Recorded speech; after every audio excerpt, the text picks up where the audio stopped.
Dear student, आज हम compound interest समझेंगे। ये टॉपिक क्लास 8 के लिए बहुत ही क्रूशियल इंपॉर्टेंट है। इसमें क्या होगा, इसका फॉर्मूला रहता है कंपाउंड इंटरेस्ट का P 1 plus R upon 100 N minus 1, ऐसे ये फॉर्मूला रहता है। ये देखने में थोड़ा कॉम्प्लिकेटेड लगता है।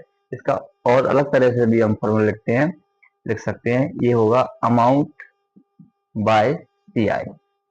इस फॉर्मूले की मदद से हम इसमें से ये भी लगा सकते हैं, या फिर ये सिर्फ कंपाउंड इंटरेस्ट का है और ये रहेगा अमाउंट बाय कंपाउंड इंटरेस्ट। तो इसमें रहेगा formula 1 plus R upon 100 N.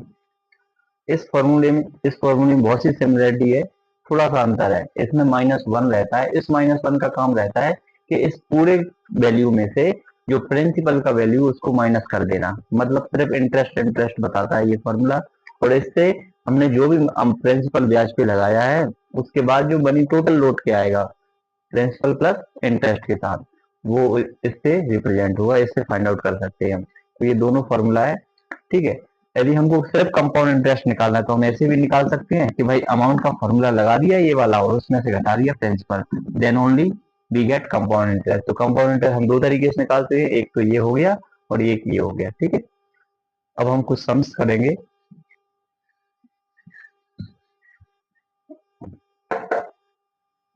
सम है क्वेश्चन फर्स्ट। भाई मान लीजिए ₹80,000 हमने इंटरेस्ट पे देना है और इसमें जो रेट है 5% सपोज दैट, और टाइम है 2 इयर्स का। तो ₹80,000 इंटरेस्ट पर देना है, 5% रेट रहने वाला है और 2 इयर्स के लिए देना है। तो इसका हमको क्वेश्चन आया कि भाई find its amount by compound interest. हम इसको शॉर्ट में लिख ले रहा है। हमको अमाउंट फाइंड करना है। अमाउंट एक तो सिंपल इंटरेस्ट से होता है और एक कंपाउंड। अभी हमने प्रीवियस वीडियो में समझा था सिंपल इंटरेस्ट, अभी हम समझने जा रहे हैं कंपाउंड इंटरेस्ट। तो भाई इसमें हम क्या करेंगे, पहले सॉल्यूशन लिखेंगे। सॉल्यूशन के बाद हम अमाउंट बाय कंपाउंड इंटरेस्ट का फॉर्मूला अप्लाई कर देंगे। Amount by compound interest, CI मतलब कंपाउंड इंटरेस्ट, ये रहेगा P 1 प्लस R अपॉन 100। और ये n लिख दो या t, यहाँ पर n और t का मतलब होता है टाइम, ये हमें ध्यान रखना है। यहाँ पर हम t भी लिख सकते हैं, टाइम होगा, या फिर हम n भी लिख सकते हैं। अब इस फॉर्मूले को हम सीधा एग्जीक्यूट करते हैं।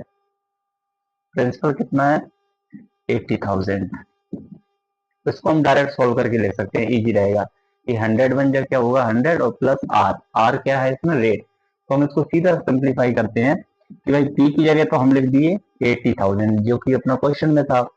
अब R 5% है तो इसको हम सीधा सॉल्व कर लेते हैं माइंड के अंदर। दो बार इसको नहीं लिखेंगे कि 100 बन जा 100 और R की जगह आप क्या रखने वाले हैं 5%। तो ये रख देंगे 100 बन जा 100 और उसको हम प्लस करेंगे, मतलब 1 प्लस R यानी 100 प्लस R, तो ये हो जाएगा 105। इसको एक बार और समझ ले रहा है कि 105 कैसे आ गया, क्योंकि जो मनी 100 है वो एक साल बाद 105 हो जाएगा, क्योंकि 5% उसमें इंक्रीज हो जाएगा। तो ये 100 में हम क्या कर देंगे 5 प्लस कर दी तो 105 हो गया। अब बात करते हैं हम टाइम की। टाइम कितने ईयर्स का है 2 इयर्स का। तो इस पे हम वैसे भी ब्रैकेट लगा के पावर 2 लगाएंगे, तो इससे बेटर है हम इसको 2 टाइम्स लिख देंगे।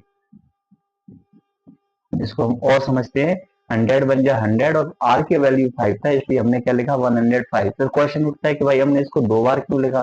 2 बार हमने इसलिए लिखा क्योंकि टाइम जो था ना वो पावर का काम कर रहा था, तो टाइम 2 ईयर्स है इसलिए अपन ने इसको सीधा 2 टाइम्स लिख दिया।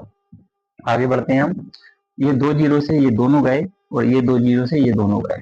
फाइनली क्या बचा है 8, और इसका हम इंटू करेंगे 8 इंटू 105 इंटू 105। इसको हम शॉर्टकट से भी निकाल सकते हैं। इसका स्क्वायर आएगा ये, मतलब 105 का एक तरीके मेथड होता है, उसको हम फिर किसी वीडियो में समझेंगे। उससे हम डायरेक्ट इसको मल्टीप्लाई किया।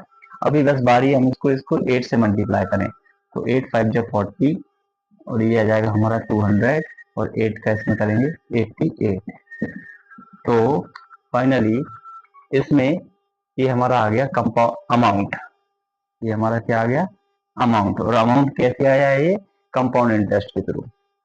अब सपोज दैट आपको सिर्फ कंपाउंड इंटरेस्ट निकालना है, मतलब हमें ये निकालना है कि भाई इसमें ब्याज कितना हुआ है, तो हम अमाउंट में से क्या माइनस कर देंगे, प्रिंसिपल। सिंपल सी बात है, 88,200 में से यदि हम 80,000 को माइनस कर दें तो इसमें आएगा 8200, मतलब जो कंपाउंड इंटरेस्ट आया है वो कितना आया है, 8200 रुपीज का।